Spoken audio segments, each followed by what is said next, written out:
la introducción a la mayordomía, Dios, el dueño absoluto del universo. Para entender bien lo que es la mayordomía y para ser buenos mayordomos de Dios, buenos administradores de lo que Él pone en nuestras manos, debemos reconocer que hay un creador, que Dios es el creador, dueño absoluto de todo el universo, y que Él tiene todo el derecho de decirnos a nosotros lo que nosotros debemos hacer con los recursos que Él pone en nuestras manos. Vimos también en la segunda lección la inversión y los desperdicios, y pudimos ver que Dios nos ha dado muchos recursos, muchas habilidades, aún el tiempo, y que como administradores y mayordomos de Dios no podemos desperdiciarlo, sino que debemos invertirlo. Y vemos que grandes desperdicios que hoy en día se llevan a cabo es, en primer lugar, no usar los recursos que Dios nos da, y también pues darle un mal uso a esos recursos, pues se reconoce como desperdicio, y que la inversión es todo lo contrario, hacer las cosas, invertir el tiempo, la energía, todo lo que Dios pone a nuestra disposición, invertirlo para su gloria, para su honra y también para la extensión de su reino. Vimos también la tercera lección, que somos embajadores de Cristo y mayordomos del Evangelio. Es una gran realidad que somos embajadores de Cristo, que somos extranjeros, que somos peregrinos en este mundo, que estamos de paso por esta tierra y que el cielo es nuestro verdadero hogar. Y que también somos mayordomos del Evangelio, o sea, Dios nos ha confiado la honrosa o el gran privilegio, esta gran tarea de predicar el Evangelio a otras personas. Y como bien decía nuestro hermano Pedrito, pues Dios pudo haber llamado a los ángeles a predicar el Evangelio y tal vez hubiesen hecho un mejor trabajo que nosotros, pero Dios ha querido llamar a hombres y mujeres, personas de carne y hueso como usted y como yo, personas imperfectas, para poder ser pues los portadores de este hermoso mensaje, que es el Evangelio, que es que Cristo murió por nuestros pecados, que fue sepultado, pero que al tercer día Él resucitó, Él se levantó triunfalmente del sepulcro. Hoy vamos a compartir la cuarta lección, que es el tiempo como un don de Dios y el buen uso de los talentos. Veamos en primer lugar el tiempo como un don de Dios, o sea, el tiempo como un regalo de Dios. El tiempo es un hermoso regalo que Dios nos da a todos. Cada persona en esta tierra sin distinción recibe 24 horas cada día. A toda persona nos es depositada en nuestra cuenta 86.400 segundos cada día y podemos emplearlo en lo que queramos. Sin embargo, como administradores de Dios, como mayordomos de Dios, debemos usarlo sabiamente para su gloria. El tiempo, mis queridos hermanos, es sumamente importante, ya que el tiempo pasado no se recupera jamás, ni con todo el oro del mundo se puede comprar un solo segundo que ha pasado. Y dada la vida nuestra en este planeta, que es realmente corta comparada con la eternidad, debemos aprovechar bien el tiempo. Vamos a ver qué dice Dios en su palabra sobre el tiempo, y que tengamos la mente abierta, que somos sus mayordomos y que debemos aprovechar el tiempo. Yo he dado unos papelitos con algunos versículos, pero es un poquito más adelante. Ahora podemos buscar todos la carta del apóstol San Pablo a los Efesios, capítulo número 5, versículos 15 y 16. Efesios 5, Efesios capítulo número 5, los versículos 15 y 16. Efesios 5, 15 y 16 dice así: mirad pues con diligencia cómo andéis, no como necios, sino como sabios, aprovechando bien el tiempo, porque los días son malos. Ahí la Biblia nos hace un llamado a autoanalizarnos, nos hace un llamado a que evaluemos nuestra vida, que hagamos un alto en la vida y que veamos qué estamos haciendo con respecto a nuestra vida y con respecto al tiempo. Dice: mirad pues con diligencia cómo andéis, que nos evaluemos cómo andamos, y habla de dos tipos de personas, el necio y el sabio. Esta palabra diligente significa rapidez o cuidado de hacer alguna cosa. Significa rapidez, cuidado de hacer alguna cosa. Mirad pues con rapidez cómo andéis, no como necios, sino como sabios. El necio es aquella persona que administra mal el tiempo. Se habla de dos tipos de personas, el necio y el sabio. El necio desaprovecha el tiempo, no le da importancia al tiempo. Sin embargo, el sabio dice, aprovecha el tiempo. Que andemos como esos sabios, como esos buenos administradores de Dios, como esos buenos mayordomos de Dios, que aprovechan el tiempo. Vamos a ver también todos el Salmo número 90. Aunque parezca un poco raro, el Salmo 90 es una oración de Moisés, la escribió Moisés, por supuesto dentro de sus años 80 a los 120 años que vivió, por esa fecha aproximadamente, no sé con exactitud, pero bueno, lo escribió un hombre anciano, un hombre bien sabio. Y el Salmo 90, versículo 9 hasta el 12, nos habla, es una oración, imagínense a Moisés ahí inclinado, orando, conversando con Dios, y dentro de esa oración Moisés dice, en el Salmo 90, versículo 9 en adelante dice, porque todos nuestros días declinan a causa de tu ira. Acabamos nuestros años como un pensamiento. Los días de nuestra edad son 70 años. Y si en los más robustos son 80 años, con todo, su fortaleza es molestia y trabajo, porque pronto pasan y volamos. ¿Quién conoce el poder de tu ira y tu indignación según que debes ser temido? Enséñanos de tal modo a contar nuestros días que traigamos al corazón sabiduría. Este hombre de Dios reconoce que nuestra vida en esta tierra se va muy rápido. Habla acerca de la transitoriedad del hombre. Nuestra vida de pasada por este mundo se va rapidísimo. Y este hombre está diciendo, Moisés está diciendo ahí postrado ante Dios, una oración que no está orando por sí mismo, sino también por muchos. Dice, enséñanos de tal modo a contar nuestros días que traigamos al corazón sabiduría. Que con los años que vamos viviendo, que con las experiencias que se van adquiriendo en la vida, que todo eso sirva para adquirir sabiduría, para poder aprovechar el tiempo, para que como mayordomos de Dios nos demos cuenta de que nuestra vida en esta tierra es pasajera y se está yendo, pasa volando. Entonces que vivamos cada día aprovechando bien el tiempo. Moisés, fíjense que no dice los años, sino los días. Enséñanos a contar nuestros días. No dice ni los años, sino que aún los días, que traigamos al corazón sabiduría. Esa sabiduría para aprovechar bien el tiempo. Job fue otra persona que habló también del tiempo. Y podemos buscarlo en el libro que lleva su nombre, Job capítulo número 14. Los versículos 1 y 2 son preciosos. Dice Job capítulo número 14, versículo 1 y 2, hablando sobre la brevedad de la vida. Job pudo decir también lo siguiente. Job capítulo 14, versículo 1 y 2 dice, el hombre nacido de mujer, corto de días y hastiado de sinsabores, sale como una flor y es cortado, y huye como la sombra y no permanece. Job reconoce también la transitoriedad del hombre, la brevedad de la vida, y al menos pone tres características para el hombre. Dice, el hombre corto de días.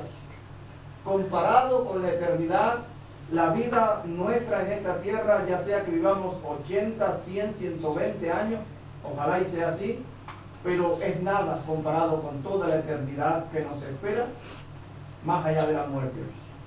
Dice, sale como una flor, dice el versículo 2, y es cortado. Ahora, este almendro que tenemos aquí afuera está completamente florecido y hermoso. Sin embargo, si miramos al suelo, hay muchas flores que están en el suelo. Muchas flores que hace tal vez una semana atrás salieron y pues fueron un espectáculo verlas, mirarlas, pero hoy ya no están. Se han caído y están muertas. y se irán convirtiendo en polvo esas flores. La vida del hombre es parecido, comparado con la eternidad. Pasamos, el tiempo pasa volando. Es corta nuestra vida en esta tierra, hay que aprovecharla al máximo.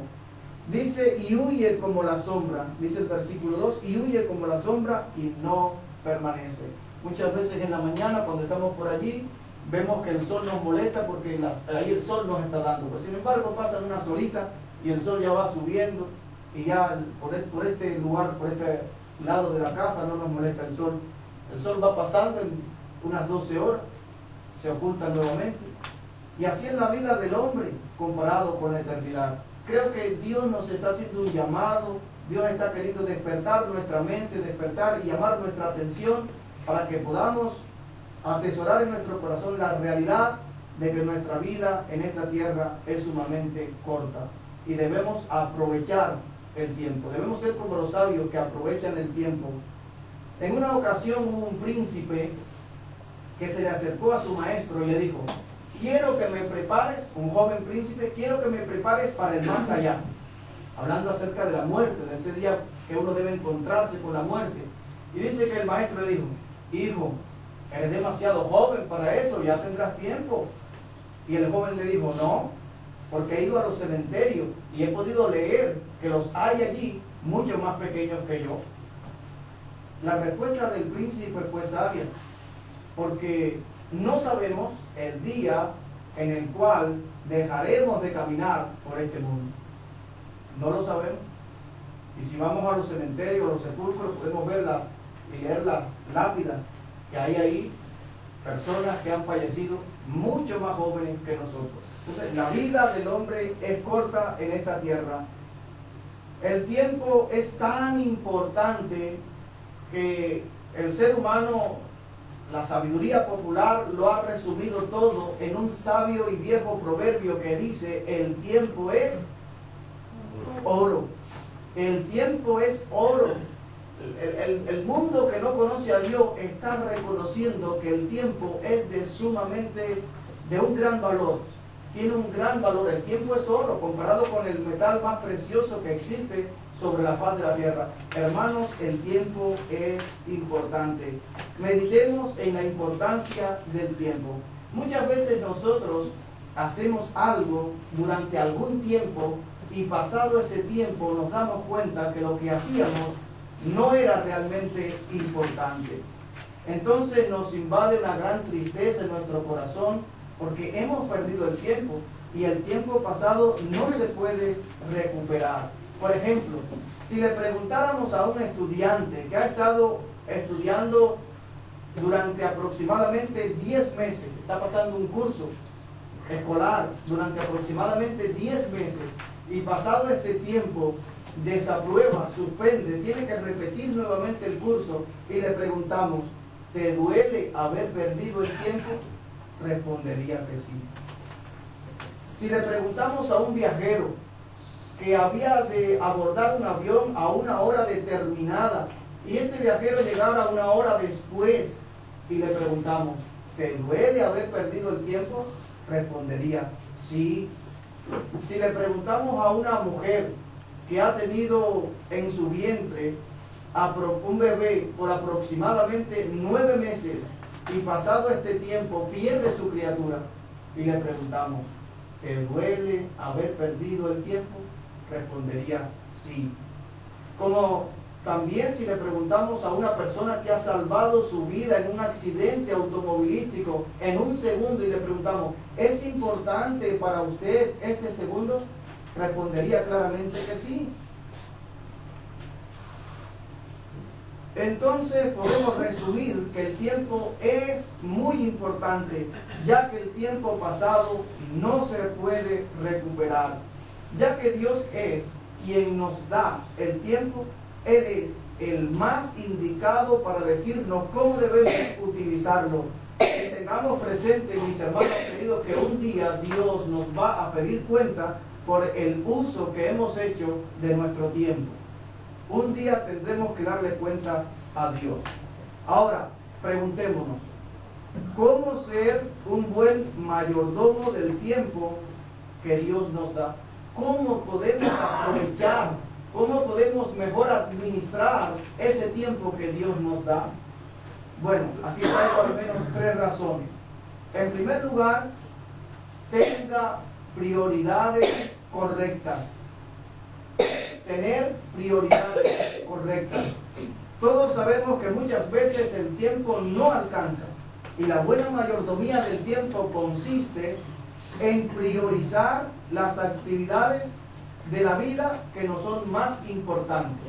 O sea, dar prioridad a las cosas más importantes de la vida y las cosas menos importantes dejarla para si tenemos tiempo. Ahora, como hijos de Dios debemos tener un orden de prioridad en la vida, en la escala de valores. Saber siempre que en primer lugar en la escala de valores debe estar Dios. Dios debe ser lo primero para nuestra vida. Ya sé que lo conocemos y hemos hablado mucho del primer gran mandamiento. Amarás al Señor tu Dios con todo tu corazón, con toda tu alma, con toda tu mente, con toda tu fuerza. Dios debe ser lo primero. Él quiere ser lo primero en nuestra vida. Y cuando Dios es lo primero en nuestra vida, entonces somos capaces de amar a otras cosas de la vida con la intensidad que Dios quiere. Pero Dios debe ser lo primero en nuestra vida. Mateo 6:33 dice: mas buscad primeramente el reino de Dios y su justicia, y todas las demás cosas serán añadidas. Dios debe ser lo primero en nuestra vida. En la escala de valores, Dios, luego la familia, y ahí podemos incluir el trabajo. Ahí en esa escala de valores que habla sobre la familia, podemos incluir también el trabajo, y se refiere a la esposa o al esposo, se refiere a los hijos, a dedicar tiempo a los hijos, a dedicar tiempo a los padres, como decía Pedrito también, que muchas veces nos olvidamos de los padres. Y ahí está Éxodo capítulo 20, versículo 12, ahí hablando de los 10 mandamientos, donde Dios dice: honra a tu padre y a tu madre para que tus días se alarguen en la tierra que Jehová tu Dios te da. Entonces la familia, todo el núcleo familiar debe de estar en el segundo lugar en la escala de valores. Y en tercer lugar, la familia de la fe. Gálatas 6:10 dice: así que según tengamos oportunidad, hagamos bien a todos, mayormente a los de la familia de la fe. Mayormente a los de la familia de la fe. Y otro versículo precioso de la palabra de Dios es Juan 13:35, que dice: y en esto conocerán todos que sois mis discípulos, si tuviereis amor los unos con los otros. ¿Se acuerdan? Entonces el amor es algo que nos va a distinguir a nosotros como hijos de Dios. Y cuando las personas que nos rodean vean el amor que nos tenemos el uno al otro, la gente va a entender que somos discípulos de Cristo, que hay algo diferente en nosotros. Pero las personas tienen que ver ese amor entre nosotros. Que yo no únicamente busco el bien mío, que no únicamente busco el deseo de que los demás me sirvan, sino que el amor es entre los hermanos, consiste en uno entregarse al 100%. Y cuando uno se entrega al 100%, recibe al 150%. En un sentido figurado estoy hablando. Entonces debemos entregarnos a los demás. Debemos ver a los demás que nos rodean como a superiores a nosotros mismos. Es por eso que la Biblia habla muchas veces del amor entre los hermanos. Muchas veces habla, no buscar el bien mío, sino buscar el bien del otro. No hacer cosas todo porque me agraden a mí, sino también yo voy a tratar de agradar a los demás. El amor consiste, como decía nuestro hermano Moisés también, consiste en dar. La codicia pide, el amor da. El amor es muchas veces lo contrario de la codicia. La codicia es: sírvanme a mí, denme a mí. Pero el amor da. De tal manera amó Dios al mundo que dio, no porque lo merecíamos, sino que Él nos ama. Entonces nosotros como cristianos creemos que muchas veces echar a un lado las diferencias. Dios nos hizo de una manera u otra diferente, y eso es lo bonito, eso es lo que nos complementa, esa es la fortaleza nuestra, de que somos diferentes. Imagínense que a todos nos gustara lo mismo, ya y nos veríamos como un desequilibrio, pero somos diferentes y es lo que nos hace fuertes. A uno le gusta una cosa, a uno es fuerte en algo, a otro le gusta algo, pero yo voy a tratar de agradar a mi hermano y de hacer cosas, aunque no me guste a mí, pero para agradar a mi hermano, para bien de él. no buscando después que mi hermano sacarle una cosa, no, lo hago por amor, para glorificar a Dios y porque el cristiano, esa es nuestra nueva naturaleza. Ahora, en la escala de valores, Dios, la familia, luego la familia de la fe y también el prójimo. En general, toda persona que nos rodea es servir a los demás, es ministrar a los demás, como dice en Marcos 16, 15 y 16, ir por todo el mundo y predicar el evangelio a toda criatura. El que creyere y fuere bautizado será salvo, mas el que no creyere será condenado. La muestra más grande de amor que yo puedo hacer por el prójimo es compartir el evangelio. Tuvo convicción de pecado, se arrepintió de sus pecados y recibió el único medio por el cual podemos recibir el perdón de nuestros pecados, que es Jesucristo. Y el hombre estaba muy gozoso, llegó a su casa, se lo contó a la familia que había recibido la salvación. Al otro día llegó al trabajo y comenzó a contárselo al amigo, a una persona que durante años habían trabajado juntos, y comenzó a hablarle: mira, ayer escuché un mensaje por la radio y entregué mi vida a Jesús. Y el hombre dijo: sí, yo sé lo que estás hablando, yo también soy cristiano. Y el amigo se quedó sorprendido: ¿cómo? Sí, yo también soy cristiano, yo voy a la iglesia. Sí, y el que se había convertido, el recién convertido, le dijo: pero ¿tú crees en la vida eterna? Sí, yo creo, yo soy cristiano hace muchos años. Pero ¿tú crees que el que rechaza a Cristo va al infierno? Sí, claro, soy cristiano por muchos años. ¿Tú crees que el que recibe a Cristo va al cielo? Sí, soy cristiano por muchos años. ¿Y cómo no me habías hablado siendo mi amigo? Si sabías que me iba a ir al infierno, ¿por qué nunca me lo dijiste? Entonces, no existe mayor bien que podamos hacer por nuestro prójimo que compartir el evangelio con aquellos que nos rodean y no conocen a Jesús. Es una manera maravillosa de aprovechar bien el tiempo. Entonces, estamos hablando de cómo ser un buen mayordomo del tiempo. Y hemos visto que debemos tener prioridades correctas: Dios, la familia carnal, la familia de la fe y el prójimo. Y en segundo lugar, establecer un horario. Si queremos aprovechar bien el tiempo, debemos establecer horarios. El mayordomo sabio sabe que para aprovechar bien el tiempo debemos establecer un horario. Debe saber el valor de cada actividad y así distribuir el tiempo disponible según la importancia de cada actividad. Si este campamento está siendo una gran bendición para todos nosotros, es porque detrás de ello hay grandes mayordomos que han sabido administrar bien el tiempo y que tal vez durante meses atrás ya tenían hecho un horario. De tal horario a tal horario, desayuno. De tal horario a tal horario, devocional. De tal horario a tal horario, tiempo libre. De tal horario a tal horario, estudio de la palabra de Dios, etcétera. Todo bien distribuido así. Un buen mayordomo es esa persona, porque si no desaprovechamos el tiempo. Sí, nos pasamos aquí una semana, pero uno a lo mejor se baña a las 6, el otro come a las 3, ¿no? Entonces no hay un horario. El buen administrador, el buen mayordomo de Dios administra el tiempo y hace un horario. Y en tercer lugar, tenemos que saber que el tiempo se acaba. El tiempo se acaba. Nuestra vida es muy breve. Cuando se es joven, se cree que se tiene muchos años por delante, que hay tiempo para dejar para después muchas cosas que son importantes. Pero mientras más años hemos vivido, más rápido vemos que pasa el tiempo. Así que administrar bien el tiempo es muy importante. Recordemos la respuesta del joven príncipe: no sabemos qué día va a parar nuestro corazón. No sabemos qué día se va a detener nuestro corazón y vamos a dejar de caminar por esta tierra. Pero gracias a Dios que los que creemos a Cristo dejaremos de caminar por esta tierra para caminar con el Señor y Salvador Jesucristo en el cielo. Así que es importante que tengamos presente que la vida física en este planeta se nos está agotando velozmente. Estamos viviendo como una cuenta regresiva. Desde que nacemos comienza una cuenta regresiva: 10, 9, 8, 7, 6, hasta 0. Y ahí llegó la muerte.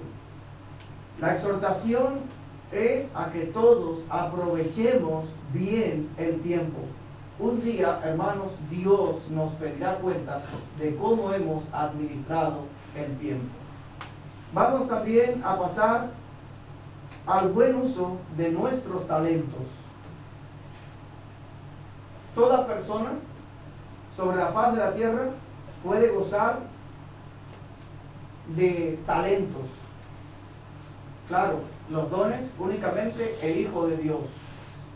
Todos los cristianos gozan de talentos y dones que Dios nos da para gloria de Dios, para edificación de su iglesia y para la salvación del prójimo, para la salvación del no creyente. Ahora, ¿qué es un talento y qué es un don? ¿Alguno de ustedes quisiera decir algo? ¿Qué es para ustedes un talento? ¿Qué es para ustedes un don?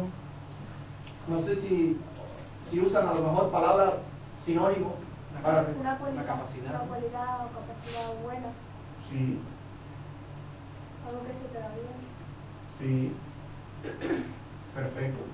Un don es lo que Dios te da. Un don es lo que Dios da Para servirle a Él. para servirle a Él. Bien. Bueno, los talentos. Uno a veces en diferentes congregaciones usan sinónimos. Puede usar otra palabra, pero significa lo mismo. Talentos son habilidades que Dios nos da y traemos al nacer.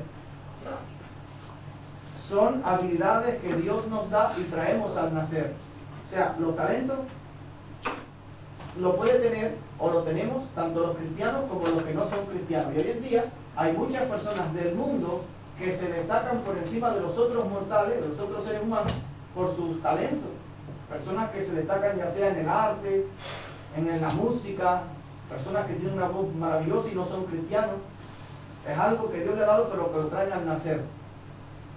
Y lo pueden usar para cantar al mundo, para servir al mundo, para servirse a sí mismo, o lo pueden usar para gloria y honra de Dios, como lo hacen los pobres, como lo hacen todos los hermanos de nuestra congregación, que usan sus talentos para el Señor.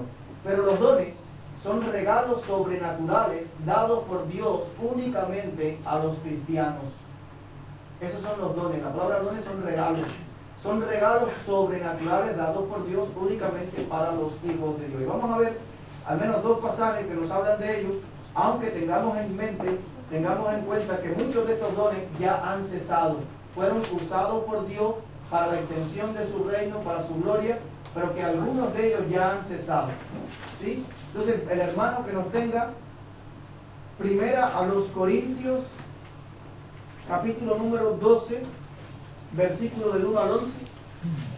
Y ahora sí estén preparados para leer los versículos que tenemos por ahí. No quiero, hermanos, que ignoréis acerca de los dones espirituales.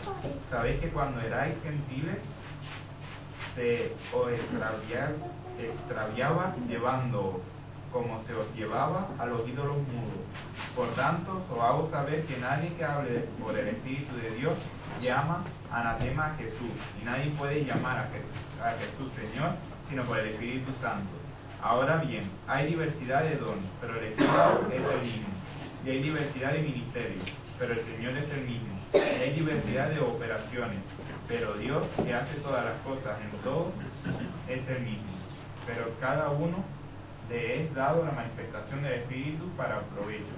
Porque a este es dada por el Espíritu palabra de sabiduría, a otro palabra de ciencia según el mismo Espíritu, a otro fe por el mismo Espíritu, y a otro dones de sanidad por el mismo Espíritu, a otro el hacer milagros, a otro profecía, a otro discernimiento de espíritu, a otro diversos géneros de lengua, y a otro interpretación de lengua. Todas estas cosas las hace uno y el mismo Espíritu, repartiendo a cada una en particular como Él quiere. Amén.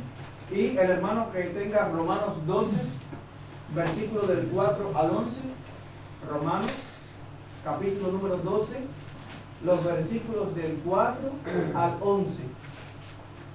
Porque de la manera que en un cuerpo tenemos muchos miembros, pero no todos los miembros tienen la misma función, así nosotros, siendo muchos, somos un cuerpo en Cristo, y todos miembros los unos de los otros.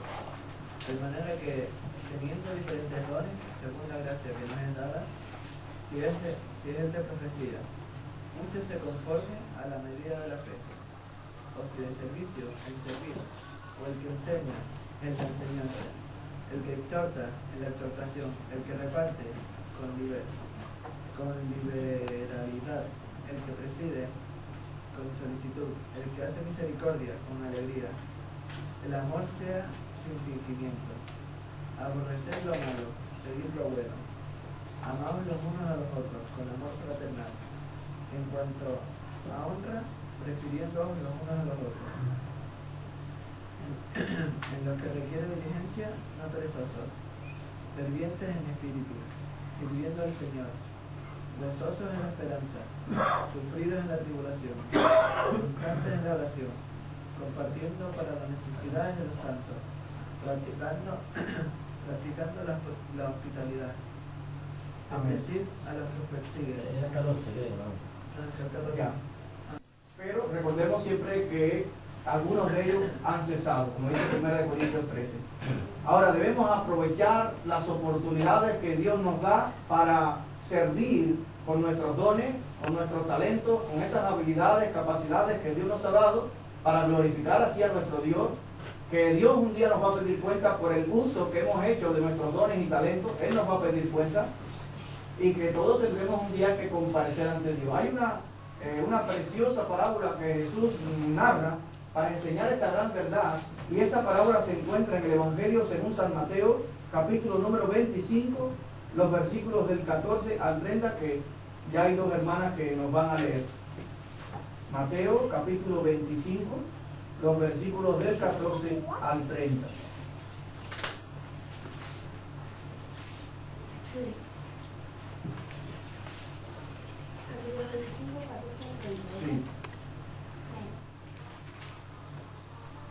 Porque el reino de los cielos es como un hombre que, yéndose lejos, llamó a sus siervos y les entregó sus bienes. A uno dio 5 talentos, y a otro 2, y a otro 1, a cada uno conforme a su capacidad, y luego se fue lejos. Y el que había recibido 5 talentos fue y negoció con ellos, y ganó otros 5 talentos. Asimismo, el que había recibido 2, ganó también otros 2. Pero el que había recibido 1 fue y cavó en la tierra y escondió el dinero de su señor. Después de mucho tiempo vino el señor de aquellos siervos y arregló cuentas con ellos. Y llegando el que había recibido 5 talentos, trajo otros 5 talentos, diciendo: Señor, 5 talentos me entregaste, aquí tienes, he ganado otros 5 talentos sobre ellos. El señor le dijo: Bien, buen siervo y fiel, sobre poco has sido fiel, sobre mucho te pondré, y entra en el gozo de tu Señor. Llegando también el que había recibido 2 talentos, dijo: Señor, 2 talentos me entregaste, aquí tienes, he ganado otros 2 talentos sobre ellos. Su Señor le dijo: Bien, buen siervo y fiel, sobre poco has sido fiel, sobre mucho te pondré, entra en el gozo de tu Señor. Pero llegando también el que había recibido 1 talento, dijo: Señor, te conocía que eres hombre duro, que siga donde no sembraste, y recoges donde no esparciste, por lo cual tuve miedo, y fui y escondí tu talento en la tierra. Aquí tienes lo que es tuyo. Respondiendo su Señor, le dijo: Siervo malo y negligente, ¿sabías que ciego donde no sembré y que recojo donde no esparcí? Por tanto, debía haber dado mi dinero a los banqueros, y al venir yo hubiera recibido lo que es mío por los intereses. Dando pues el talento y dando al que tiene 10 talentos, porque al que tiene le será dado, y tendrá más, y al que no tiene, aun lo que tiene se le quitará. Amén. Y así. Perdón. Falta uno. Perdón. Y al cielo inmundo, echarle de las tinieblas de afuera. Allí será lloro y sepultura de Dios. Amén. Bueno, está el ejemplo de 3 personas. Hubieron los 2 primeros, ¿qué ustedes creen que sea? ¿Inversión o desperdicio? Aquel que le dieron 10 y aquel que le dieron 5, ¿qué hicieron? Invertirlo. Y el que recibió 1, ¿qué? ¿Inversión o desperdicio? Desperdicio, o sea, escondió el talento. En el versículo 15, la parte B del versículo dice: a cada uno conforme a su capacidad. Aquel que había recibido 1 tenía la capacidad de ir y negociar con ese 1 talento y poder ganar tal vez muchos más talentos. Probablemente, y ahora digo probablemente, y es una parábola, es una enseñanza, ¿no? Pero probablemente este que tenía un talento, es muy probable que haya sido el que más capacidad tenía de los tres. Y el Señor dijo, bueno, le voy a dar a este uno porque sé que es capaz de convertirlo en 10, de convertirlo en 20, de convertirlo en 30. Y al de 10 dijo, este sé que lo más que puede hacer es multiplicarlo. Y le dio 5 y fue capaz de multiplicarlo en 5 más. Al que le dio 2 fue capaz de multiplicarlo en 2 más. Pero el que había recibido 1, tal vez, es posible, que tenía una capacidad enorme.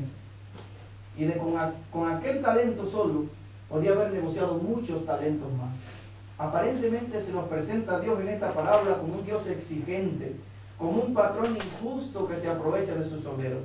Pero cuando Dios exige del hombre, ¿será porque a Dios le falta algo? ¿O más bien para que el hombre se supere? Dios no quiere que seamos mediocres. Él quiere que usemos sus dones, sus talentos para su gloria, para su honra. Que seamos buenos administradores, buenos mayordomos de Dios. Y tenga por seguro que un día Él nos va a pedir cuenta. Nos va a llamar el Señor y va a decir, ¿qué hicieron con los talentos que le di?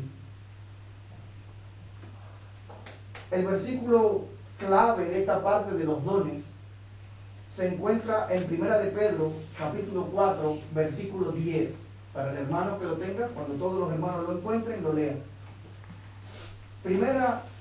La primera carta del apóstol Pedro, capítulo número 4, versículo 10. Precioso. Cada uno según el don que ha recibido, ministren a los otros, como buenos administradores de la multiforme gracia de Dios. Yo creo que no hay nada que decir de ese versículo, se explica solo. Ahora, nuestro Señor nos recompensará por el uso que le hemos dado a los dones y a los talentos. En la parábola le dice el Señor, bien, buen siervo y fiel, sobre poco has sido fiel, sobre mucho te pondré, entra en el gozo de tu Señor. Y Dios también nos va a recompensar. ¿Qué dice la Biblia en 1 Corintios 15, 58?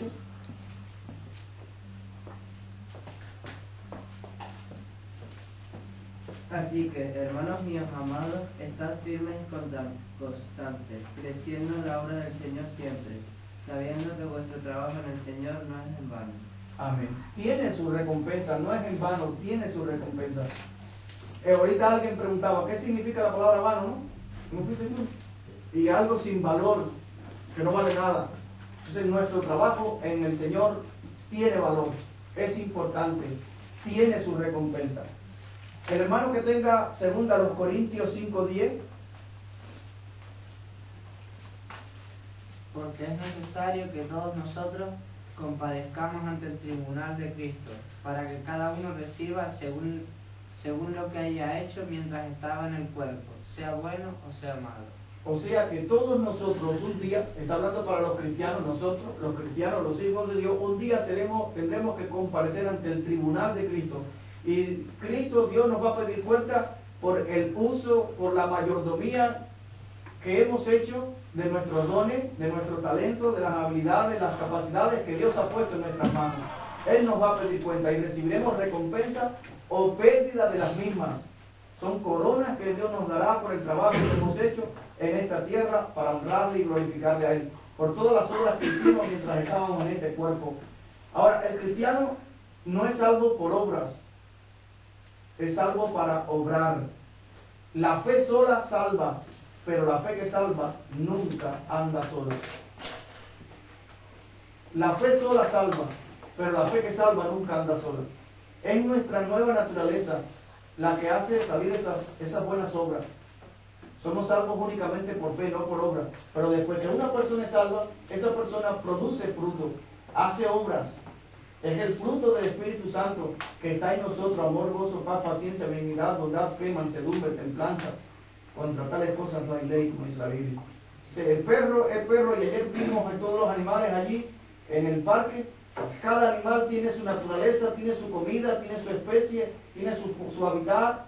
No podemos meter el león en una piscina de aquella. No podemos sacar un pez del agua y ponerlo fuera. No podemos coger las aves o las águilas aquellas que volaban tan hermoso en el cielo. No podemos cogerle y meterle en el agua porque no es su naturaleza, porque Dios no la creó así. Entonces, el creyente, el cristiano, ha nacido de nuevo. Es una nueva naturaleza, de modo que si alguno está en Cristo, nueva criatura es. Es algo nuevo que Dios hizo en nosotros. Entonces, tienen que exteriorizarse los frutos de ese nuevo hombre que hay en mí. El perro ladra porque es perro, esa es su naturaleza. Y vuelve al vómito, como dice la Biblia, porque esa es su naturaleza. El cerdo, pues, se revuelca en el fango porque esa es su naturaleza. El gato maulla, caza ratones porque esa es su naturaleza. Y el cristiano hace obra porque esa es su naturaleza. No somos salvos por obra, pero después que somos salvos, entonces obramos. Y por todas esas obras, Dios nos va a recompensar. El cristiano no va a comparecer ante un juicio para castigo, para condenación, porque ya Cristo fue condenado en nuestro lugar, pero sí un juicio para recompensa. ¿Qué dice la Biblia en 1 Corintios, capítulo 3, versículo 8?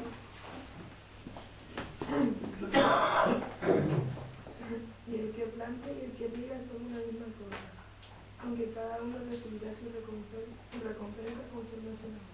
Amén. Seremos recompensados. Y por último, Hebreos, capítulo número 6, versículo 10, ¿qué dice?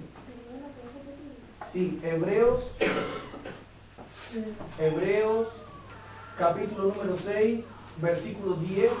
Porque Dios no es injusto para olvidar vuestra obra y el trabajo de amor que habéis mostrado hacia su nombre, habiendo servido a los santos y sirviéndoles aún. Precioso, ¿verdad? Dios no se olvida de lo que hemos hecho, cada cosita que hagamos. Aún dice Jesús que el que le dé un vaso de agua a uno de sus escogidos tiene su recompensa. Entonces, hasta la persona más humilde sobre este planeta tiene dones, tiene talento, tiene algo que Dios le ha dado para servir a los demás. Y Él nos va a pedir un día cuenta. Hermanos, tengamos cuidado, seamos buenos administradores, seamos buenos mayordomos del tiempo, de los talentos, de los dones que Dios nos ha dado. Y recordemos siempre que Él un día nos va a pedir cuenta. Que cuando el Señor venga, nos halle velando.